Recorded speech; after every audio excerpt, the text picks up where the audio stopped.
My name's Lisa Serrato. I'm professor and coordinator of the Health Information Management Technology on campus. I think maybe Ashley's the only one not from our area, so I'll read from my notes to give you some information. I've been professor and coordinator of the Health Information program here at Columbus State for 3 decades. Yes, long time. This is way before we did online. The Health Information Management Technology, and I'll refer to it as HIMT. Now I'm getting feedback. Don't know why that is. Okay, so our program is part of Allied Health Department and the Division of Health and Human Services. As a health information management practitioner, we manage all types of healthcare data. So our students might work in a cancer registry, a trauma registry, an insurance company, any kind of healthcare facility.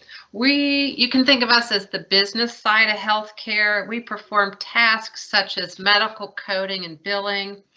We pool and analyze data for physician researchers. We'll work with physicians and other healthcare professionals to make sure that the patient charts are accurate and up to date and that their information is protected and maintained in a confidential manner.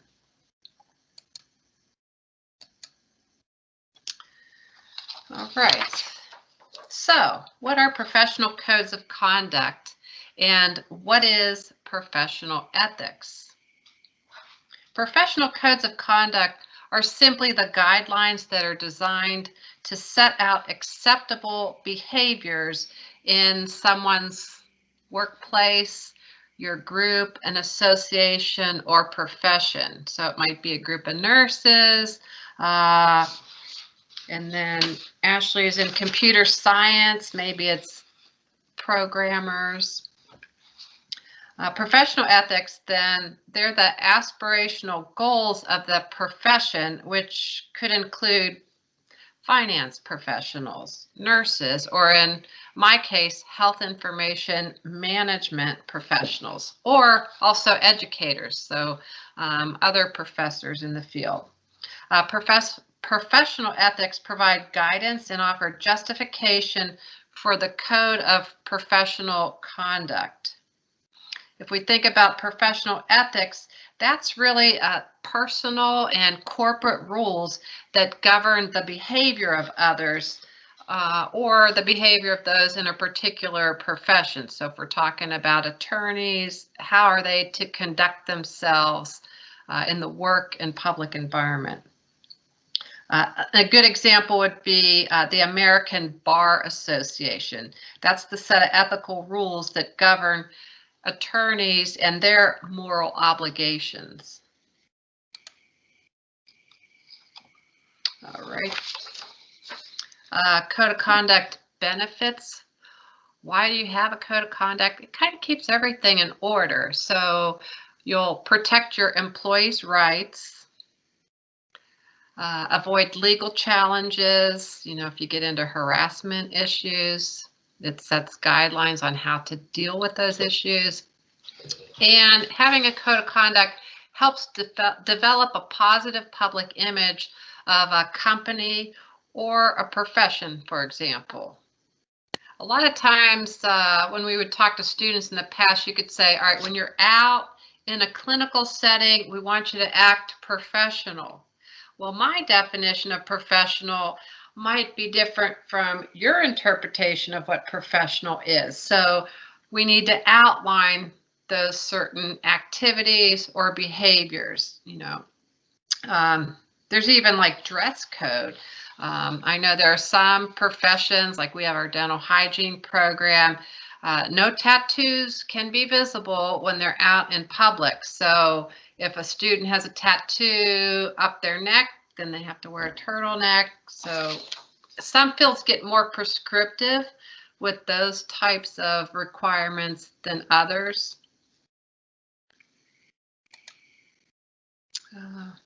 So a code of conduct or code of ethic helps define what are inappropriate actions in the workplace.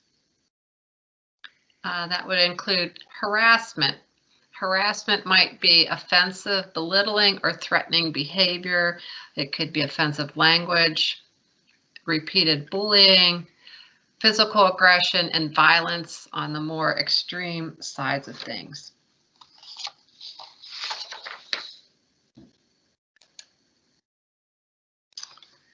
All right, so if you're developing a code of conduct, what should a code of conduct include? What I hope is you take some time at the end of our discussion today or in the course of your studies to look to see, does your profession have a code of conduct? They probably do. You know, there's one for nurses, there's one for health information management professionals. As a professor in the health information program at Columbus State, I posted the code of conduct of our profession in our course website. Students are expected to adhere to that professional behavior. It's basically too, if you look at the student handbook at Columbus State, that tells you how you're supposed to conduct yourself. You know, it's not acceptable to cheat or to harass people. So again, you could think of the Columbus State Student Handbook as like a code of conduct. So your code of conduct should include the company or the profession's set of values, their business principles, so how they conduct business. You'll see that, you know, with hospitals or a banking. You know, here's how we treat people who come to our establishment. You'll list standards of practice. That way, those of you who, if you end up in a management position, you might have to deal with some tension in the office or, you know, behavior issues. So if you have a list of standards, you can be more objective in how you deal with the situation. And then it's also going to outline disciplinary practices. So in the health information management field, what if someone breaches the confidentiality of patient data? They may do so intentionally, and then the disciplinary practices will tell you how you deal with that, et cetera, et cetera. One thing I can think about is when I was working in health care in the hospitals, like in Columbus and also in Cleveland, you would have local celebrities come to the hospital. So you need to make sure you or your employees aren't sharing information. So if you see someone come in from the Blue Jackets because they were injured in a game, you don't want to be having any of your employees taking pictures of that person and posting it on social media because you're breaching their confidentiality. So we have these code of conducts to inevitably, some of these things are going to happen. So how do you deal with the situation when it arises? Essentially, the code of conduct is what you use to tell your employees or professionals from your group. Such as, like, let's even say aircraft mechanics, attorneys, or medical doctors. How are they supposed to conduct themselves as an aircraft mechanic? And what consequences might result if they fail to adhere to that code of conduct? You wouldn't want an aircraft mechanic to perform a haphazard inspection on an airplane. That would be a huge safety risk. Or another example, you wouldn't want a health information management professional to release sensitive and personal information to unauthorized parties, especially when it gets, you know, into maybe mental health information, or if a person has epilepsy and that information got out, the person might not be able to maintain their driver's license. So you have to be very careful.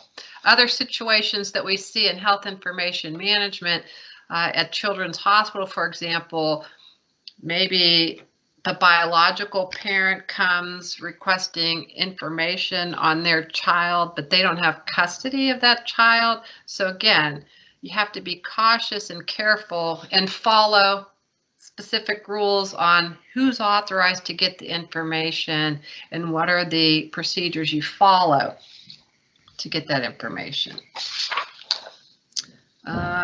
This next slide is really wordy. I just put it up here. I don't expect you to read through it, but this is like just a fraction of the Code of Ethics for the American Health Information Management Association. We call it AHIMA. So if you're a health information manager, this is our profession's Code of Ethics, and I'm assuming there would be something similar in the computer science field.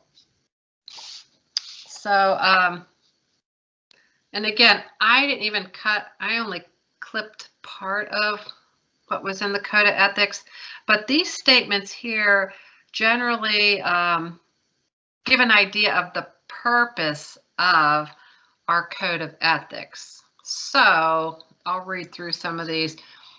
Our Code of Ethics has been established to promote high standards of how we practice as health information managers. It identifies the core values of our profession and establishes a set of ethical principles. So to help guide us when we have decision making to do and like actions to follow. So if I'm getting, I don't know, someone comes in seeking copies of medical information, this kind of guides me on, don't let someone bully me into giving them patient information if they shouldn't have access to it. And you can think of Code of Ethics as a framework for professional behavior and responsibilities. And what do you do when there's some kind of conflict? A lot of times you might, if you're a coder, maybe you have this supervisor who they want you to put a different code in so the hospital can get a higher reimbursement rate. Well, if you don't have the documentation to support that code change, then you can't do that because that would be unethical and you can get yourself in big trouble by doing something like that. And again, another good thing with the Code of Ethics, you can use it for training purposes, kind of like what we're doing today. But if you bring a new employee in and maybe it's someone who's really kind of fresh out of school and doesn't have a lot of work experience, going through the Code of Ethics is a good way to mentor a new practitioner in the field. Okay, so the next three slides, they outline the principles for the Health Information Code of Ethics. Even though we're talking about health information, what you'll see here really does apply to any profession. You'll just tweak it to your profession. So we're all about health information. So one of the big guiding principles is to keep the privacy and the confidentiality of that patient information. Of course, we need to disclose or give that information to healthcare providers to help them take care of the patient. But we want to make sure that that information goes to the person who's authorized to have that information. If you go to a physician's office and you have some treatment, they always have you sign a form, either electronically or on paper, that you give permission for that doctor to release your information to the insurance company, because the insurance company is not going to pay for your service unless they get the medical information that, you know, documents the treatment that you had. And so another thing, we want to make sure we're putting our service and the health and welfare of people before health and welfare of ourselves. And again, you'd want to do that too as a computer science major. Ashley, what are some career aspirations that you have or jobs that someone in computer science might do?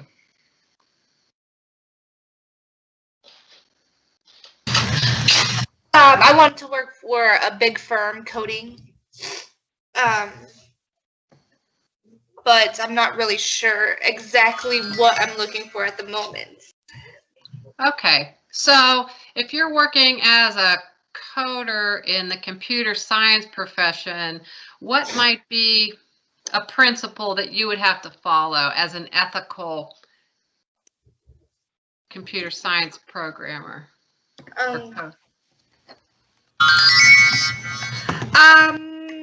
I'm not really sure.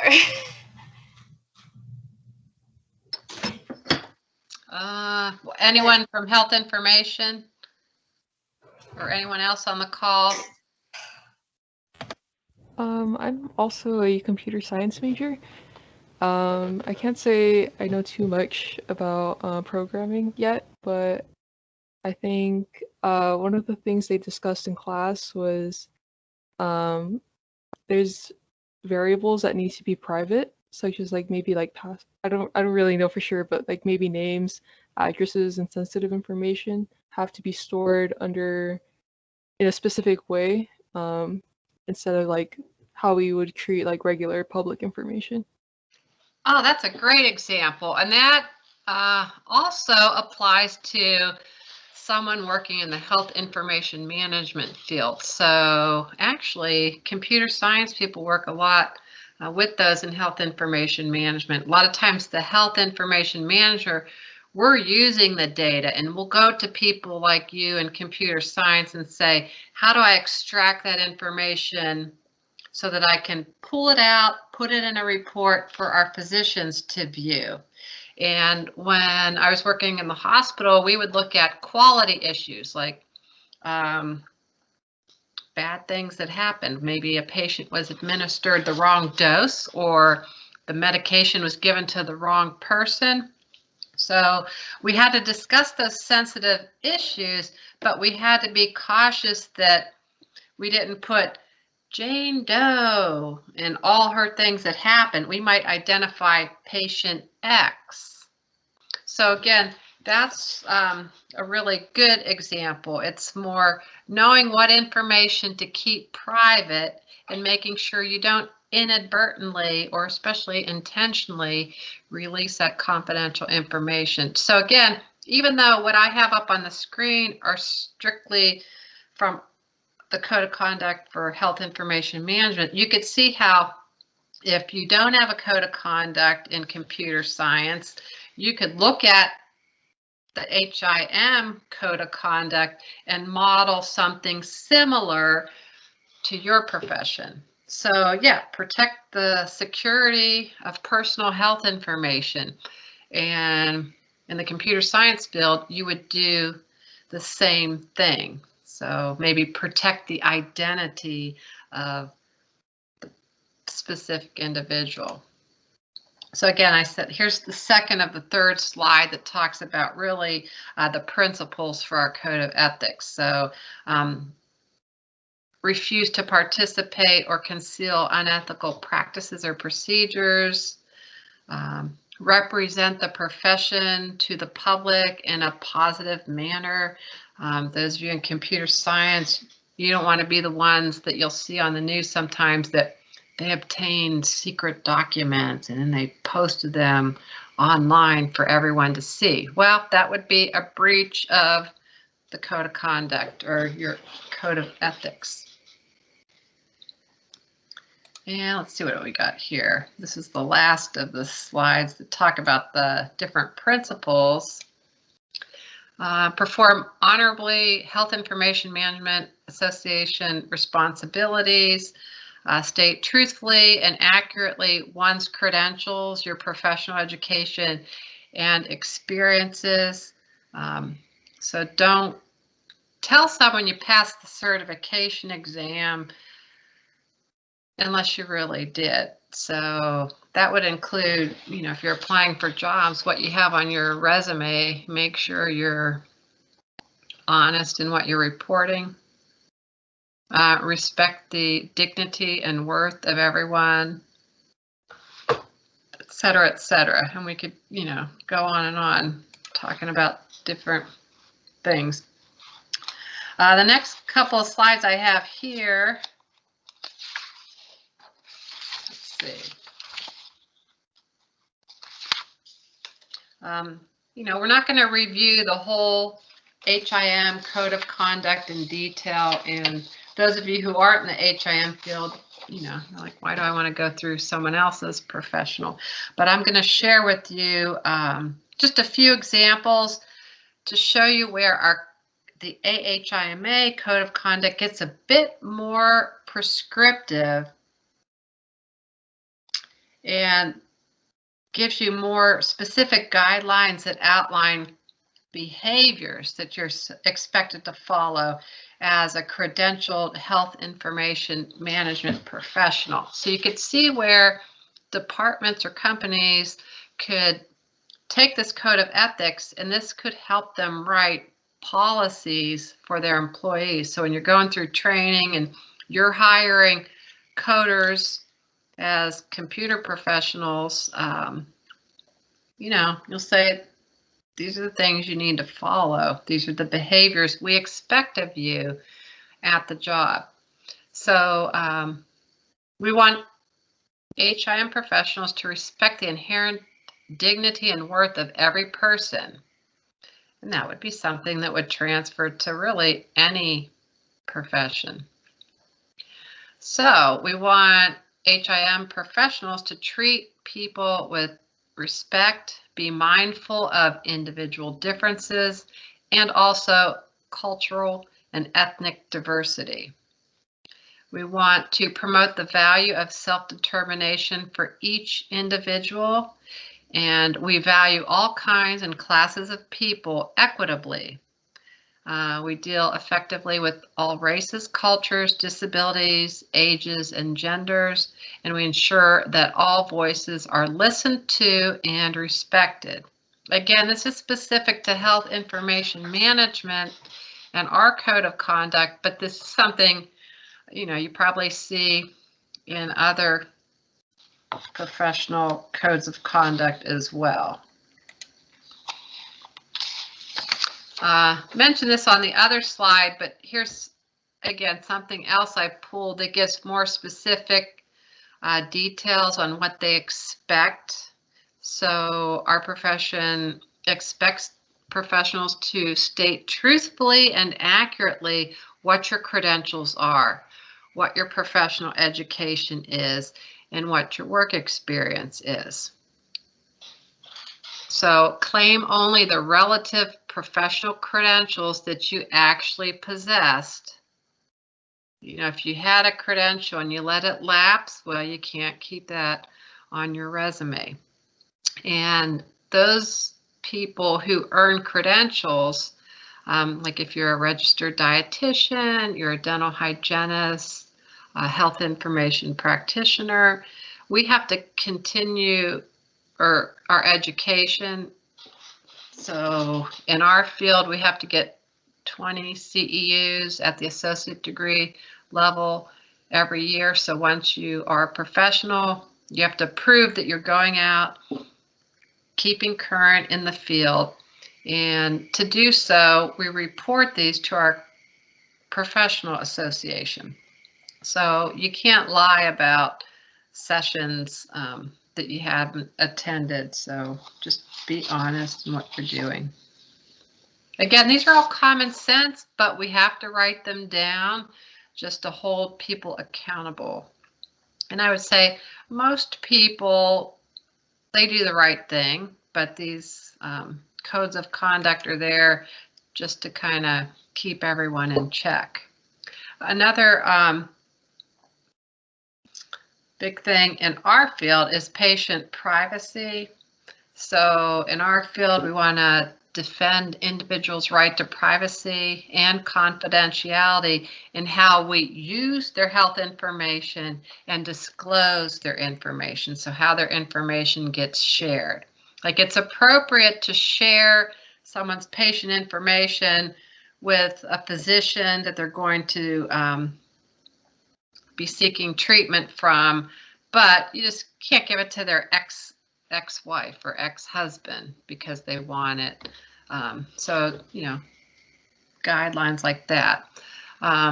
Big part of our profession is to safeguard patient information, which includes personal health, financial, genetic, and patient outcome information. So as the other caller, I didn't catch your name, gave examples.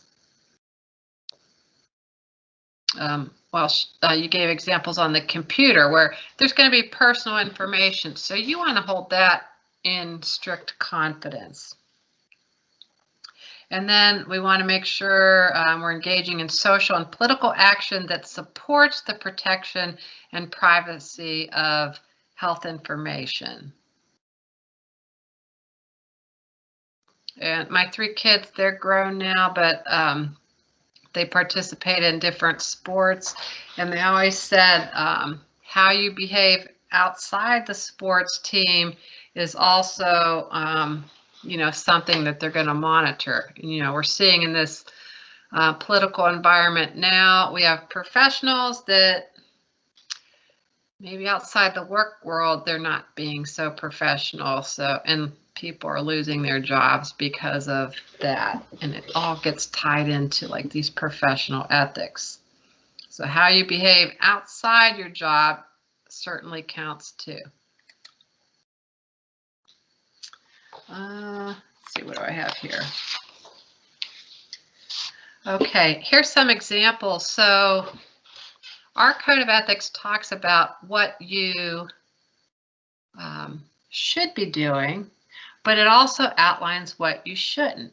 The more detailed you can be with your code of conduct, kind of helps you stay more objective, especially if you're in that management position and you have to deal with someone in your department that you might supervise in a sticky situation. So one thing, as an HIM professional, we are not allowed to participate, condone, or be associated with any kind of dishonesty, fraud, and abuse or deception. For example, we can't assign medical codes without physician documentation. And when we're coding, if the documentation doesn't justify the diagnosis or the operation that was done, then we can't put it down there. We'll have to go back to the physician to make sure we have supporting documentation. For example, if you get your phone bill and there are some charges, or your credit card bill and there are some charges on there that you didn't use your card for, you're not going to want to pay for that. Well, in the health information field, if you're going to be going to the insurance company looking for reimbursement for healthcare services, you better be able to justify that those healthcare services were done. And then they even get into were they medically necessary? There was a time years ago in our field where a lot of doctors, they were just doing C-sections because it was convenient and it brought them a higher reimbursement rate. So they were making more money if women had their babies C-section versus the normal vaginal delivery. So there was a time several years ago where there were a lot of companies doing these audits, and they would say, this C-section was not warranted, so we're not going to pay you for that. And that kind of stopped that behavior practice with physicians. Like I said, most people do the right thing, but there are always people that try to get away with things that just kind of boggles my mind that they don't think they're going to get caught. And then in our profession, sometimes we'll see, and they call this fraud and abuse, even if it's unintentional, if you code to an inappropriate level of service. In the coding world, for those of you who aren't in the medical field, doctors can use codes that will bring in more money. So they'll say maybe you had a sore throat, but if they claim they did something more invasive, they can get higher reimbursement from the insurance company. So it's another good profession for people in health information to do. They work for these auditing companies where they go and they check through the charts to see, does what the physician submitted really match up with the documentation of what they actually did with the patient. So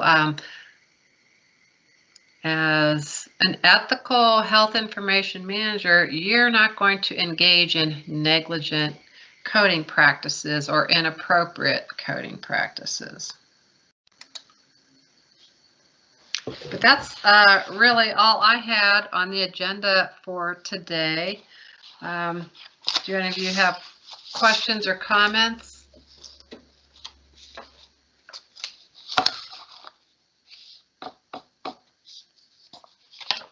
All right, well, let me ask, so we have 2 people from the computer science area. We have some people here from health information management. Is there anyone else on the call that's from a different discipline?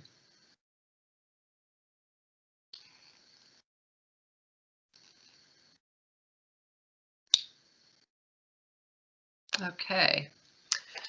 Well, I was talking to Ashley at the beginning of the session. Did you say someone's going to come in the session near the end? They did on every other event that I attended, so somebody should be here to help you. Yeah, hi Lisa, this is Jeff. I'm here to do the gift cards and everything. I just wanted to give time to make sure there were no final questions or anything from students. So in the chat, we did have someone chime in that they're in the finance field, and then Alicia is here in advising in student services. Okay. If anyone's willing to give an example for the group, so we have someone from finance and then someone from advising in student services. What would be examples of ethical practices in your discipline as a professional? Like in the finance field, what would we expect to be an ethical person in the finance field? Can you give me an example?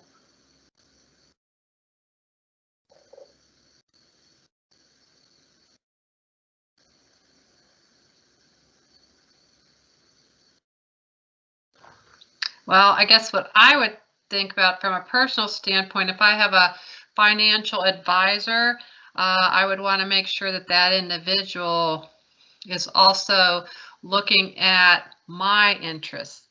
Sometimes you'll find in financial advisors, some of the bad apples would be people that they're looking to make a profit off of your investments. So that's how they might advise you, so that they could make a profit.